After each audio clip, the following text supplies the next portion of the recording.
Good evening, everyone. Hi, Jeff. Hi. Hi. Hi. It's so wonderful to see you.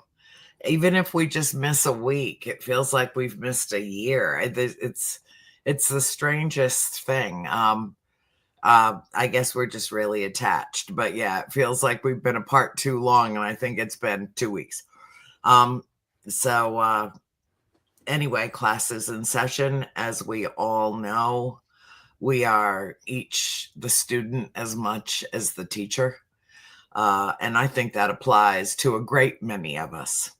Um, but all the more reason to gather together, birds of a feather. 'Tis the season for us to impart the best of what we have to offer to our viewing audience in a season of love and light and hopefully joy. Next week, we're going to focus on. I sent you a thing during the week, which was just a cartoon picture of Charlie Brown thinking, "Oh, good grief." And then I thought, well, it's just such a muted, repetitious thing that Charlie Brown always said when he encountered the next obstacle in life. And so we're going to talk about the goodness of grief next week. But this week, what I wanted to do is to follow up on the show that I did.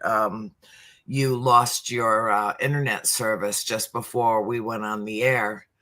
And so I did the show and everything that we had discussed that we wanted to share. And last week's show was what was the title of it? Oh my The god. redundancy of prayer. The redundancy of prayer, yes. And but it was something else too. Oh, I heard you the first time in quotations, as though some higher up said, "I heard you the first time."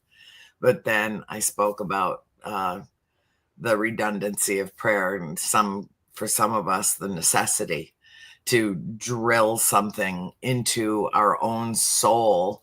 It's not necessarily that we doubt that we're, being heard. It's that I think we pray for us just for the connection, just for the connection. And then I, spoke about a difficult period that I was going through and a major setback, and how returning over and over and over again to prayer, even, my version of it anyway, talking to the universe, and how that helped me, and gave me a little solace, a few moments of peace during a week full of turmoil that was just, emotionally tumultuous. It was upheaval for me. And I had to fight my way through that. And the way that I did that was quietly in solitude and going within, and reaching out. So you never had a chance last week to offer your thoughts on the subject. So I decided this week the title of the show would be, could you repeat that, please? Again, the redundancy of prayer. And so now that I've repeated, a synopsis, of last week's show, I just want to give you the floor and I know you've invested time thinking about this. And because of your unique perspective, because you were a pastor for so long and you saw the value in bringing your flock together and joining together in prayer, I thought that this would be a good opportunity for you to revisit the subject from last week this week. So, hence the title. Could you repeat that, please? Yes. Yeah. And as a wise man once said, everything truly novel appears in the form of a repetition. So let us hope tonight that in the repetition, there is also something new that comes forth. And I know that there will be. One, I've missed the show the last 2 weeks very deeply. And, you just know the value of, sometimes you don't realize the value of something until it isn't there. Right. And I realize the value of these conversations that we have with one another and that we're also having collectively with those who are watching as we're picking up on the cues from what's going on, even though we're not seeing it. I know we're picking up on things, and this I've missed that these last 2 weeks. So I'm I'm delighted to be back tonight, and I've been looking forward to this all week. Really, really have. It's been a tiring week. I'm exhausted. The bags under my eyes probably tell many a tale, and so it's good to be here tonight with you, Andrea. Deeply missed these conversations the last couple of weeks. Missed being with the audience as well. So prayer, the redundancy thereof, and all that jazz. Yeah, there's a lot to say about it. Prayer is to me one of my greatest treasures. And I realize, I've told my story many a time, and I won't go into the whole thing tonight. But yes, I was a pastor for many years, a pastor for 12 years. I was a very devoted a Christian of a fundamentalist variety from years prior to that as well. And I've always been a prayer. I've always been a person of prayer and deep communion with the unseen. Even when I was a kid, and I didn't really know what I was doing. I didn't understand the principles of prayer. I'd never read a book on prayer. I never, really even applied teachings that I heard on prayer to my life. I just would go out into the woods in northern Michigan where we lived, and I would just sit there and I would talk to God as I perceived God to be. And it's always been one of the highest values in my life. And all throughout my life, even when I was an atheist for a season, and this is something that's hard for people to understand, and people, including me, it's hard for me to even understand, but I realized kind of on the other side of that whole journey that even throughout all of that, I still was a man of prayer, even in that season, because I was always carrying on some kind of internal dialogue. You know what I mean? Whether it's with my inner daemon or whatever you want to call it, I was always in some kind of inner dialogue with something that felt other than me. You know what I mean? Whether it was or not, I've always been that way. And one of the most beautiful realizations for me was kind of on the other side of that. When I rediscovered something like faith, was to be like, whatever this thing is that's with me, call it God, call it Christ, call it spirit, call it universe, call it source, call it infinite intelligence, call it anything, prana, call it whatever. It's always been there. No matter what state I've been in, it's been there, and I've been in unbroken communion with it, and it's never been bothered by what label I slapped on it as a result of where I was, what state I was in. It was never. It's never bothered by how broken we are when Nope. we show up at its door. No. When I was hyper fundamentalist and I completely misunderstood the nature of God by ascribing to God all sorts of legalistic traits and character qualities and all sorts of things that I wouldn't let someone water my plants when I was on vacation if they had those qualities, and yet I ascribed them to my creator. Even then, when I completely misunderstood the nature of God, still that thing, whatever we want to call it, was there, willing to communicate with me in my misunderstandings. When I completely wrote it off as non-existent, it was willing to be there and communicate with me as my own mind and allow me to think that's all it was, and was not offended by my maybe misunderstanding or misidentifying. And I love that, because isn't that even, I think of that as a parent, like it doesn't matter to me whether my kids understand I'm taking care of them. It doesn't matter to me whether they know. Hell, the first 3 years of their lives, more than that, they're not going to remember any of that. And yet those are the moments that are most precious to me, where I'll hover over their bed at night just to make sure they're still breathing. You know what I mean? And those are sacred moments for me. They'll never remember that. Yeah. Never remember that. I'll never forget it, but they'll never remember it. But it doesn't matter to me that they know it, that they acknowledge it. I'm there no matter what state they're in. So for one, I've always been a person of prayer. It's a high value to me. And I realize that in some sense, I'm praying whether I know I'm praying or not. Yeah. Because we're always connected to the divine. We're always connected to the Yeah. sacred. Whatever we think it is, whatever name we choose to use for it, I have my own set of consonants and vowels I try to lasso it with from time to time. And the audience has theirs as well. But whatever it is we try to call it, doesn't matter. We're plugged into it. In the words of Paul, quoting the words of Epimenides, in this we live and move and have our being. Yes. There is no other way of existing. Yes. When I went to Scotland and we went from one church or cathedral to the next, to the next, to the next, I found it amusing that, as we would enter these magnificent buildings that were hundreds and hundreds, sometimes more than 1,000 years old.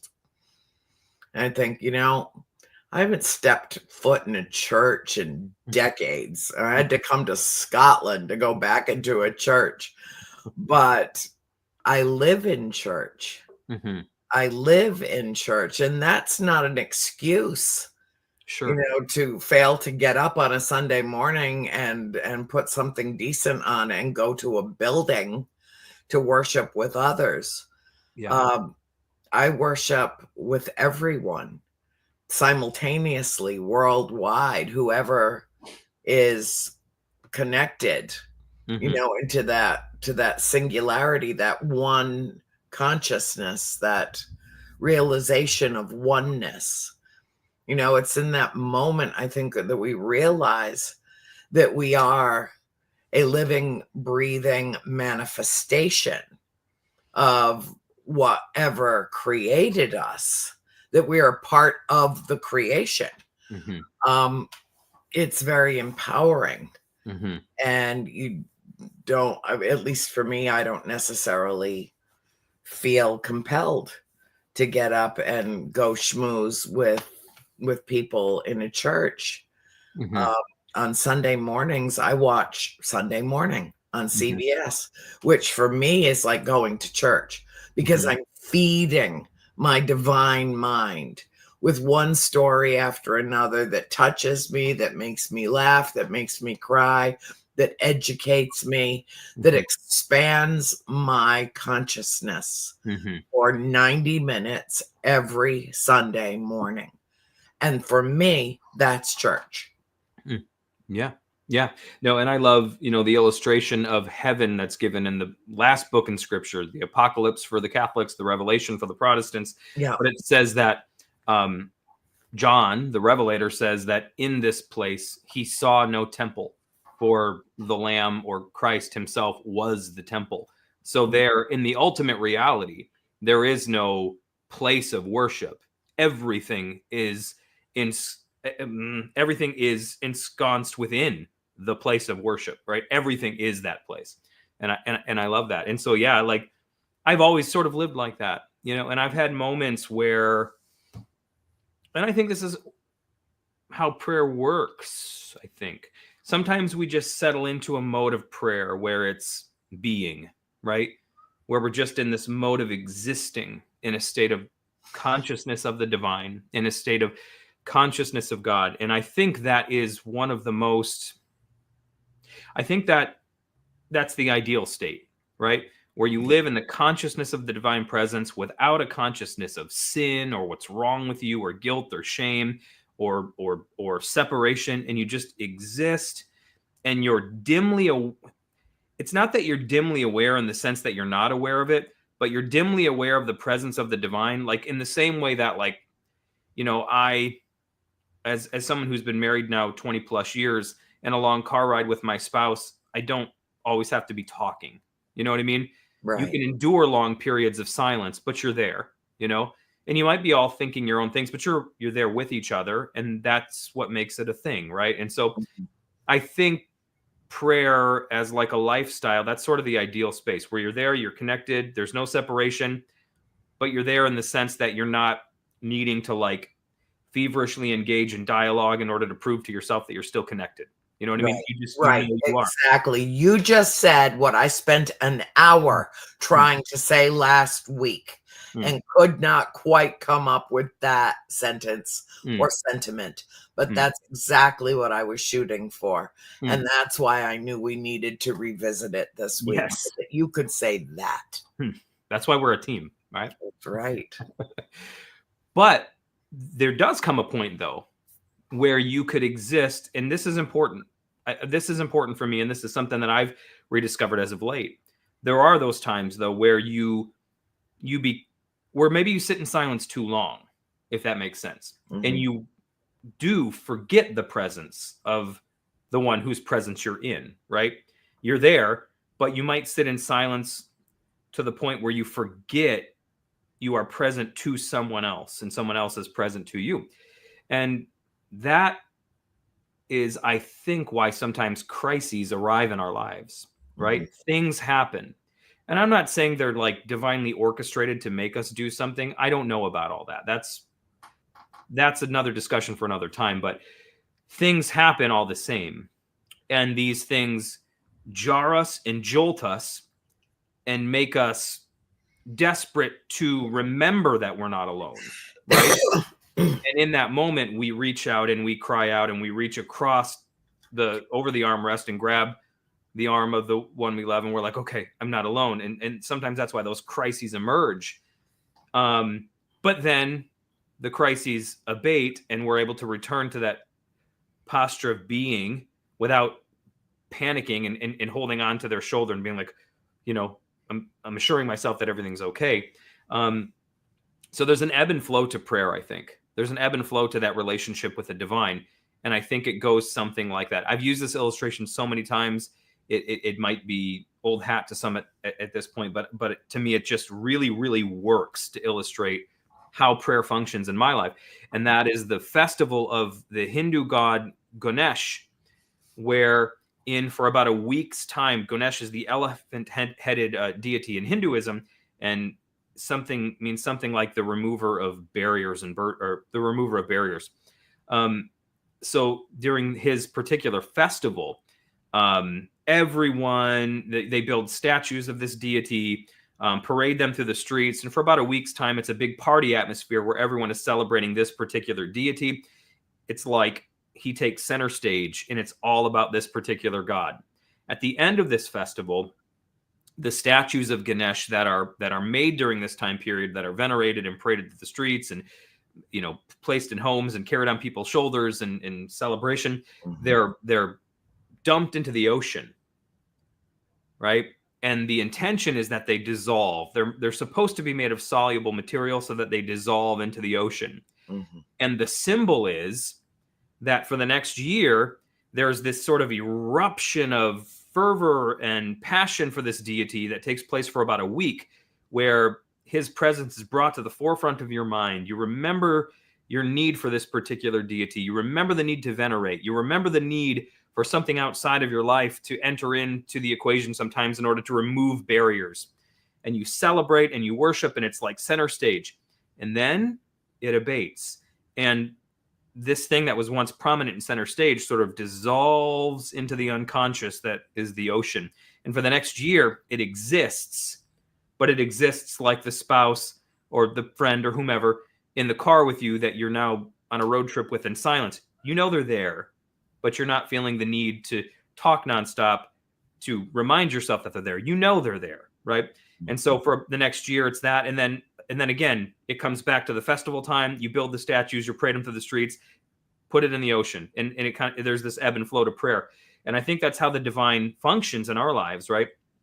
There are moments of crisis, whether it's a health matter, whether it's a financial matter, whether it's a relational matter, whether it's uh, a political upheaval, whether it's war, whatever. Things happen that draw us to the need to cry out to something larger than us, like help, whoever, whatever's listening, whatever's there, Christ, Buddha, Allah, whatever, anybody, and we cry out and we take comfort in what results from that, and we have this sense of security and this sense of faith, and then we're permitted to let go of it in that form, right? Even Christ, I love the illustration.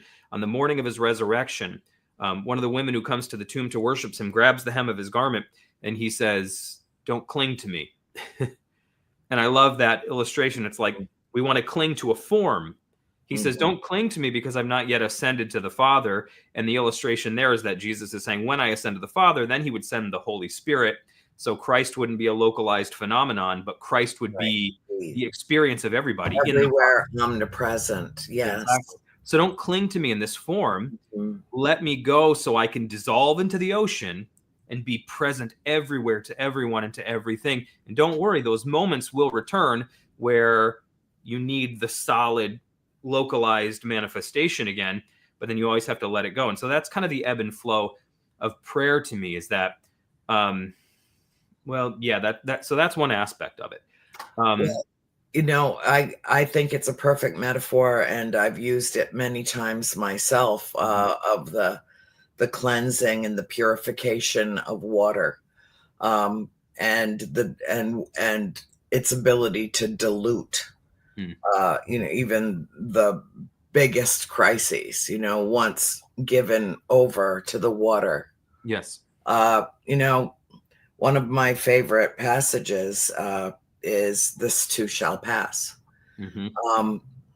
It doesn't say "this too shall come and stay and fester," like, "this too shall pass."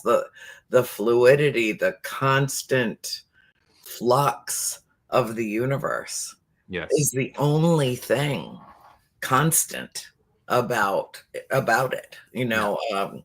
The only thing constant is change, Yeah. and Everything comes to pass. everything does come to pass. Mhm.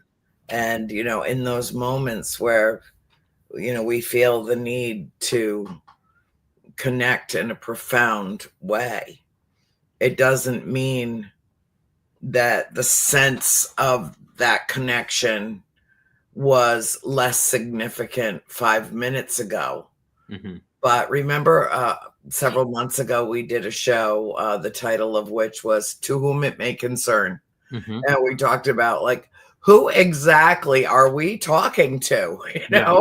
Yeah. And that was the whole theme of the Mm. show. And belief systems and different beings and different deities and different names for different things. And is it source energy? Is it an actual being? Is it as an ascended race of extraterrestrials that we worship as God? And we went through the whole thing for an hour, and Mhm. um I feel like a sense of wanting to revisit that a little bit, because Yeah.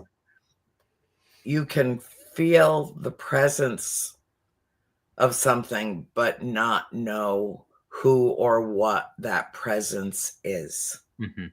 Yeah. And that's when you step into the realm of, uh, you know, there's no doubt about it, to the other end of that spectrum of, is I have my doubts and yet I want to believe. Mhm. And everything in between, Mhm.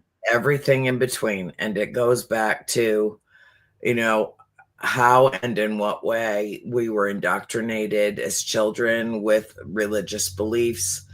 based on what our parents, how our parents worshiped, or we evolved into someone who, like yourself, really explored your experiences and drew different conclusions as Mhm. you matured.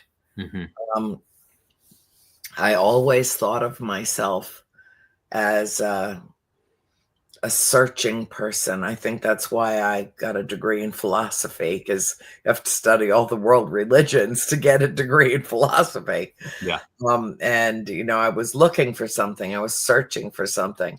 And in a lot of ways, it had to do with what I experienced at the farmhouse. Yeah. I wanted to know, who was that Yeah. that I met? Did I see standing at the head of my stairs that I could have walked right through, that I could see right through?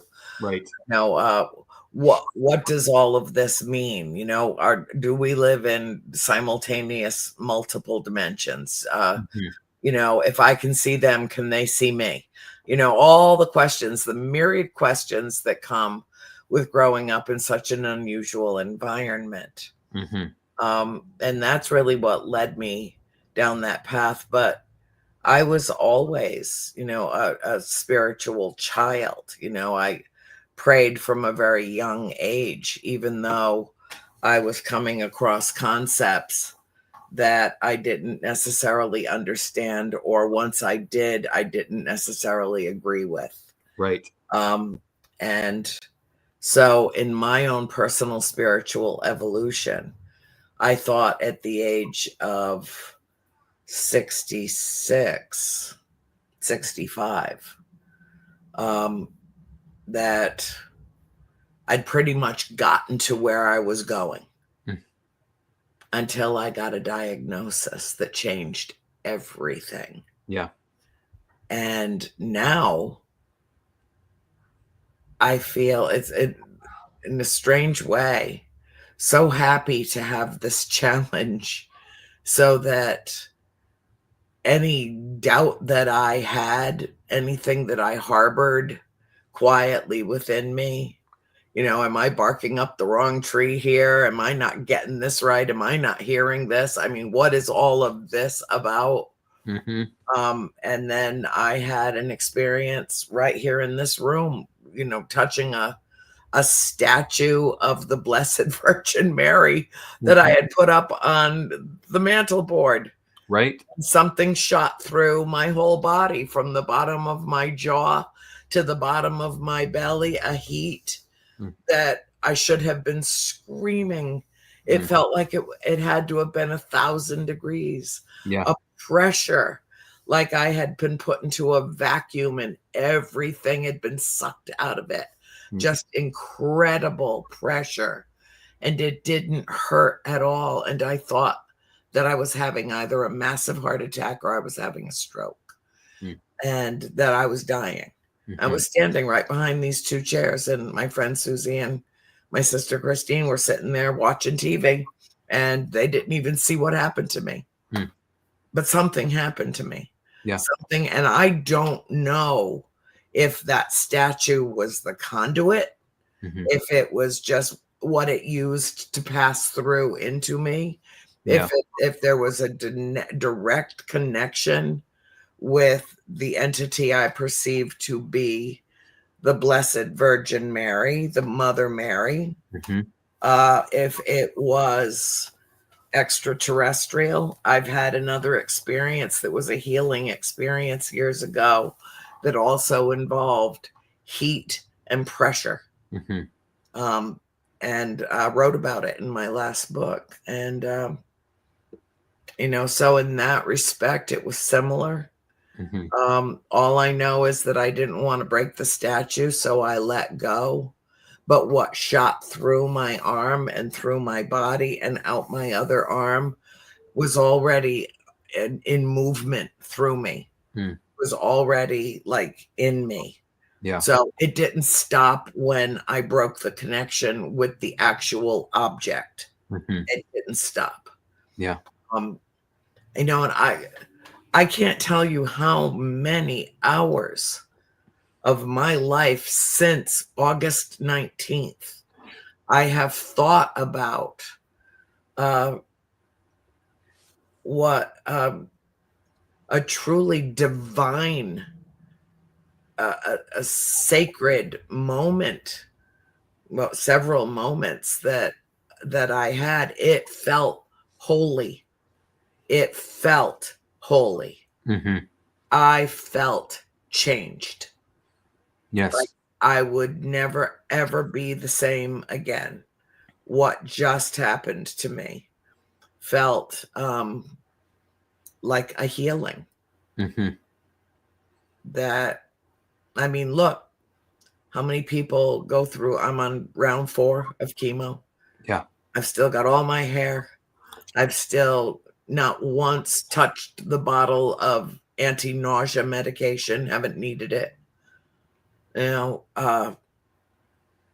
I'm just thriving. Yeah. My body treats toxic chemicals like vitamins. Um, Never nothing. never in a million years, if I saw you on the street, would I assume you were that was happening. Never. Yeah. I mean, no. I mean, it's insane. It's absurd, Andrea.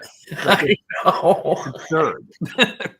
And I no, and I'm telling you what, I believe what you experienced was 100% genuine, and not only because, for one, you're telling me you experienced it, and I trust you and I believe you. Two, like 2 weeks or something, I don't remember the timeline now.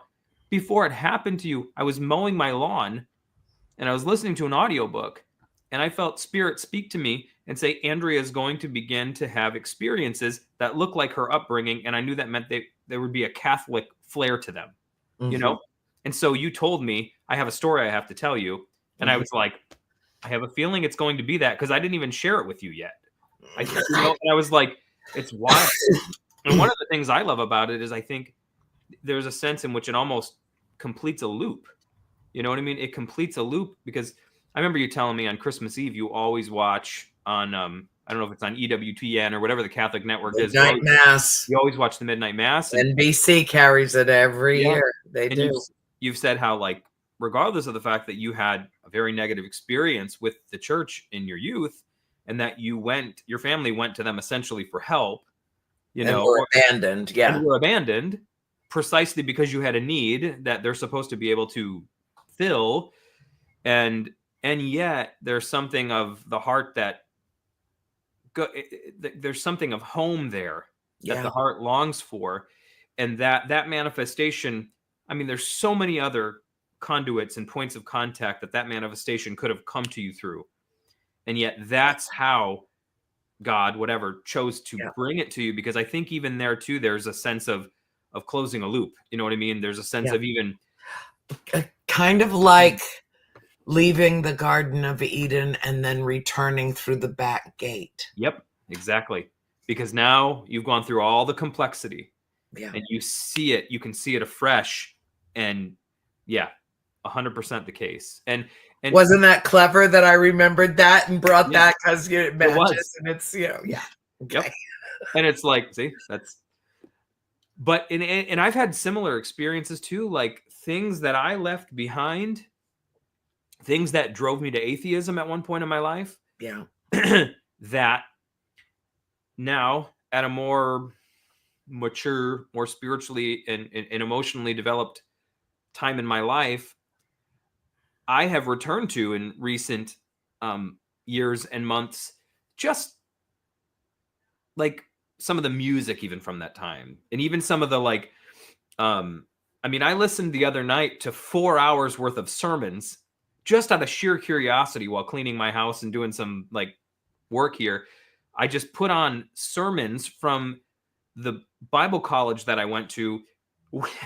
That was like at the time, I mean, it was so legalistic. It was so heavy-handed. And yet when I went back and listened to them now at this point, 20 some years later, I heard a completely different message. Hmm. Like, I did not hear what I heard as a young man. And I wept through them. I wept through the whole thing, because I was able to look past the idiosyncrasies, the immaturities, even of the leaders who were giving the messages, who were also themselves 20 years younger when they gave them, right? Yeah. I could hear past all that, and I could hear what they were trying to say. And it was like I only heard the good in what was being said at that time. And it was like I it so incredibly moved me listening to it. And it's like, that's how spirit works. It always has a way of bringing us back to things that wounded us, and we have to then in some way, I don't know if we have to, but we just inevitably end up receiving Yeah. from And the thing. reconciling. Yep. and it doesn't, and it's not a forced reconciliation where Nope, it's nope, like, our choice. yep, it's like you're invited over for dinner and you come over and there's the person who hurt you and they're like, sit down and make nice with each other. That don't work. It just happens to be in a time of need in your life, the thing that wounded you shows Yeah, up in another form and provides you healing, and that the reconciliation just happens on its own, you know. And because like you, I had experiences I had experiences and contexts that wounded me as a youth, as a 20, 25-ish year old person. The experiences that I had in those contexts, I will never get over. yeah, I mean, I saw, I have no other way of explaining some of the things that I saw. I saw divine power on display that to this day, and I have tried to pick everything apart in my life that's ever happened that I thought was of a supernatural origin at one point. I sat there and tried to dissect all of it. And there's many of those things, the things that happened to me as a child in my house, couldn't dissect those. Um, the things that happened to me in some of these contexts, couldn't dissect them. I'm talking about being in a context of worship. I come from a charismatic background, so it's not like the high church atmosphere of like bells and smells, as they call it, like uh-huh, Catholicism. It's more like it's a lot more emotional, and the worship is more it's more emotive. And but I was in contexts in my 20s and 18, 19 years old where the music and the singing would go on for hours spontaneously. It's like nothing, there's nothing in the world almost like that. Like where, you'd be singing and you'd be in the worship service, and then it would, like, the music, the band would stop playing, and the voices of the 10,000 people that we were in the room with, because it was a massive movement, would all just begin singing and harmonizing to the point where it sounded like there was a choir of angels singing, and it would just go on like this sacred drone. Like I've never heard anything like this in my life since. And I'm talking, people would just start spontaneously screaming, being healed of things, trauma being like healed, like psychological wounds being healed, like stuff. I mean, just pockets of people like being thrown 10 feet in the air. I mean, crazy stuff. I know that sounds crazy if one hasn't experienced it, but I was there. I saw it. I experienced it. Like things to this day where I'm like, I don't know what to do with that. yeah. I was in a context like that once, and I think I told this story a couple months ago, actually, but I had shingles in my early 20s, right? And it was extremely painful, and it was all on my inner thigh, and it was like killing me. And I didn't know what it was. And I was on vacation and it broke out. And somebody looked at me and was like, "You got shingles, man." And it was like the worst pain. It was terrible.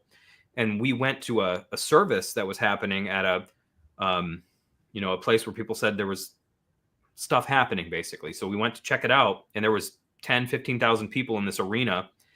And in this moment of just spontaneous, everyone is just kind of like praying and singing. It's weird. These services were wild, man. I'm just sitting there and I feel like, as you said, like this heat just rushes all over me, just like fire from my head to my toes. It's just like, as it happens to me, there's a woman next to me who I talked to before the service started who had scoliosis. I don't know how it ended, but all of a sudden, right as I feel that heat go through me, she screams like somebody just terrified, like somebody jumped out and scared her. She screams and her back cracks and she straightens up. And at the same time, I feel this heat go all over my leg. Like the next day, the shingles came off my legs like dead skin, and my skin was like fresh and brand new underneath. It was wild stuff. Like, so, I mean, I saw stuff like that all growing up, but I was wounded by the message that was preached, right? Mhm. Because I thought I thought the manifestations proved the message to be true, right? Mhm. Because this wouldn't be happening if what they were preaching wasn't true. Obviously, that's how I thought.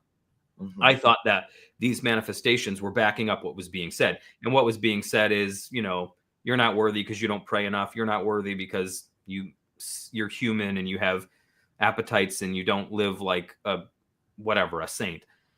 So I lived this extremely condemned lifestyle because of that. But then at later times in my life, when I'm at a more emotionally developed place, I return back to some of that stuff and I see the sweetness of it. I see the sweetness of the reality of the things that happened to me, and the loop is kind of closed and I'm healed. I no longer feel the bitterness, and I receive. It's the oddest thing. Receive from the very thing that wounded me. What in the world? And to me, that reminds me of the story of Moses, where the people, they're in the wilderness and they're bitten by venomous snakes. Mhm. And the way that they're healed is that God tells Moses, make a bronze snake, put it on a pole, and erect it in the middle of the people, and everyone who look at that will be healed. And it's like healing comes from the very thing that wounded you in some way when you see it in a different form. When you see it in an elevated and different form, I Mhm. don't know. That was just kind of a little mini rant, but I think that No, no, ties into all of and that. and we don't know, Mhm, but that's what resonates with you, mhm, and so therefore that's what you impart, in the mhm. same way that my experiences cause me to impart them in a different way, and yet Yes. there's a kinship, Yeah, in terms of our human experience, our human yeah. emotional evolution and spiritual growth. Mhm. And it really is,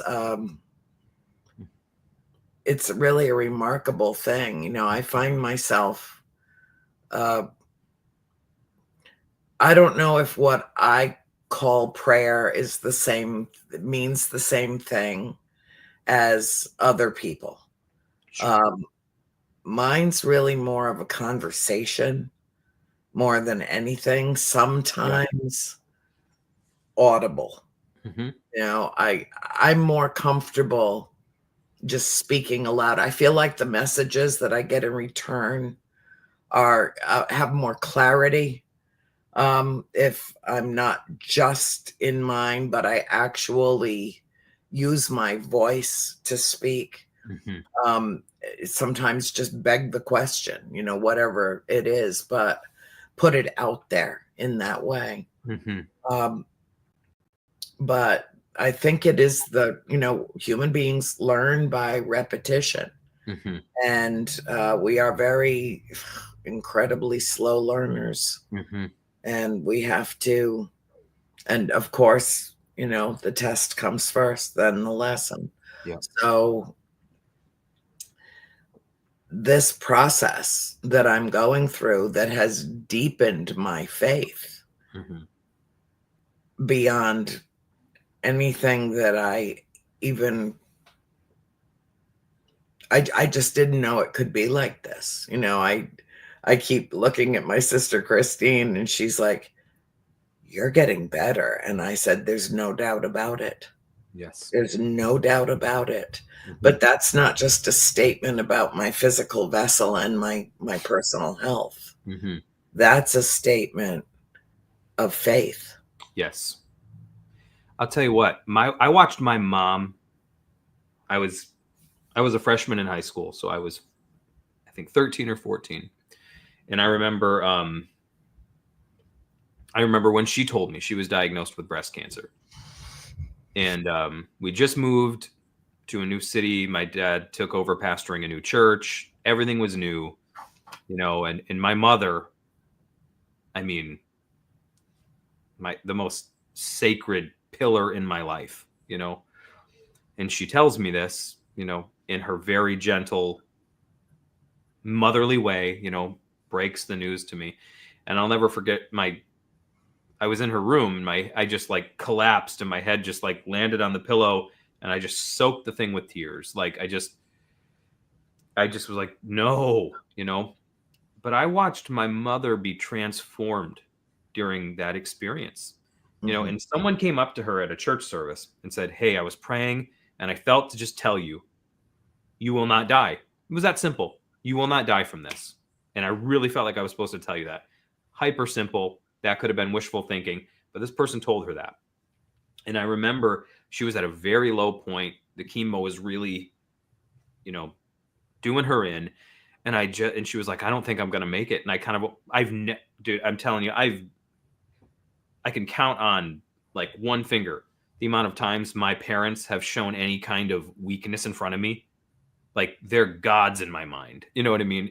But my mom in this very weakened state, I heard her kind of say to my dad, I don't know if I'm going to make it. And I was like, oh, Mom, but don't you remember so and so said this? And she was like, no, you're right, Jeff. And she latched onto that. And Mhm. I watched her be transformed into a different person. And like, it was like, but it was just a thing. She grabbed onto it. Like there was something she held on to that could have very well just been someone's wishful thinking. But Yeah. she latched onto it, didn't let go. And at the end of the whole process, she said, I wouldn't trade this for anything in the world. This has been the best year of my life and the best thing that's ever happened to me. And, she did suffer all the ill effects that one normally suffers. You know what I mean? But still, at the end of it all, said, I would not trade this for the world because of how it transformed her. But Yep. exactly as you said, it was an act of faith. There was something she held onto in the midst of it. Like, okay, so like that illustration, you throw Ganesh into the ocean, it's dissolved. This crisis comes up, all of a sudden, it congeals, it comes back into a form. You hold on to it in that moment, right? And in that moment, whatever, I'm using the illustration of that particular Mm. deity, but whatever it is to you, in that week, whatever it is, it becomes the realest thing in the world. It removes the barriers, it heals you, even if maybe it doesn't do the thing you think it's going to do. Still, it transforms you somehow, and in some way, you're never the same as a result. And then there's that blessed moment where you you kind of just let go, and Mhm. then it dissolves, and it just becomes, it's like your whole life, all of reality is tinctured now with the presence of that experience. Mhm. And but there is that moment of, oh, where everything comes together and you grab onto something, and it just becomes so real to you in that moment. And man, that's the ebb and flow of prayer.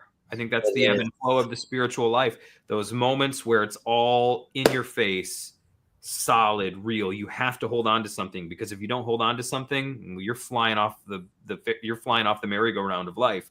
So you find something to hold on to, and you hold on to it. You find it's secure. It holds you in place. It's real. What Mhm. in another time of life when things weren't so dire, didn't really matter if it was real or not, in your day-to-day life. Yeah. But in this moment, it has to be real, because if it's not, I'm gone. So Yeah. you hold on to it, and it But it truly, it comes through individuals, like the woman absolutely, that spoke to your mother. I like to think of them as earth angels, mhm, that will speak truth yes, to a stranger mhm, without a qualm of fear about rejection or, nothing, yep, because they feel compelled to. And yes, that interestingly happened to me last week. mm, One of my readers, Sabrina Joy, who you've seen her name pop up, I'm sure, many times at the bottom of the thing when Bill puts comments through on World Awakening and stuff. And she reached out to me and was exceedingly, extraordinarily kind, and lifted my spirits in a way. And all she did was, order some books, but she contacted Lenny, and anybody that wants books, by the way, just contact Lenny, my admin. You'll see her in the chat if you want books, because I'm shipping this week. Can't guarantee they'll get there by Christmas, but I've got them. So anyway, she reached out to me, and she had written to me a message on Facebook a while ago, and I never saw it because I get hundreds of messages a day and I just can't. And I didn't know that she had reached out, but instead she sent a message to Lenny after I made mention of the books last week's show, and we spoke for like an hour, mhm, and there was a brilliant mm, connection between us that we both recognized immediately. And she said some very important things to me that I've been holding on to during a difficult week. It's been a difficult week and a half. mhm, Um, and working my way up and out of it. But she was my earth angel. Yeah. She's the one that stepped up and said, "Pick me. I have something to say. I got a message for you, lady." Yeah. You And know? it's I had something I shared some stuff with you about something I was kind of enduring a couple weeks back. Mhm. And Yeah. it hit me like a Mack truck. Bus. Yep. Yep. Absolutely. And And it's I really needed, are we almost there? 3 minutes. Yeah. Good Lord. He Yeah. dareth to write it in the private chat. All I'll say is I desperately needed a reminder Mhm. that the universe is a hospitable as opposed to a hostile place, Yes. right? I desperately needed that reminder. And I desperately needed that reminder. Like when Jesus says, when you pray, here's how you pray. And he started off by saying, Our Father.